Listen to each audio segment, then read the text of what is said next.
MİQ 2026-da informatika fənni üzrə qəbula düşən növbəti suala baxırıq.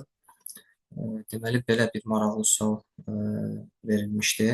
Həqiqətən də e, maraqlı sualdır. Düz çətin deyil, amma düşündürücü ola bilər müəyyən qədər.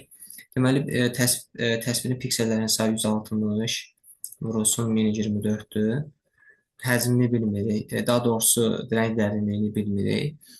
Və amma bizə deyir ki, hər iki bitə bir bit əlavə dərinliyi düşür. Biz normalda götürdük, vururduq n-ə, düzdür? Daha sonra həzmini qeyd edib biz də yazırıq və n-i buradan tapırdıq. Amma burada bir dənə əlavə şərt var ki, hər iki bitə bir bit əlavə düşür. Biz buradan nə başa düşürük? Məsələn, tutaq ki, sənin rəng dərinliyin 10 idisə təsvirdə.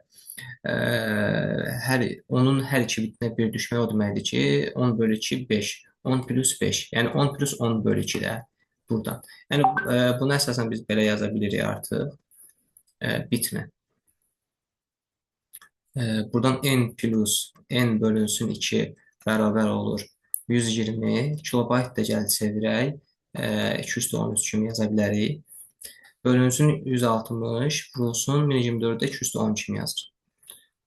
Buradan da ixtisarlarımız gedir. 210 bunu 8 dəfə, 8 bir dəfə, 16 2 dəfə, 12 bölü 2 6.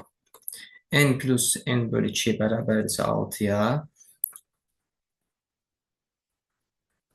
Bu da n-in yalnız və yalnız 4 qiymətində mümkündür. Yəni, rahatlığına görə bilirik, tənliyə həll edəcək ehtiyac qalmır. N-imiz oldudur. Amma bu tapdığımız rəng dərinliyidir. Bizdən maksimal rənglərin sayını istəyir. 2 üstündə n, buna görə d ilə yazardıq, ev yox. 2 üzərində 4, fərq yoxdur. Əsas odur, məsələmiz doğru olsun. 16.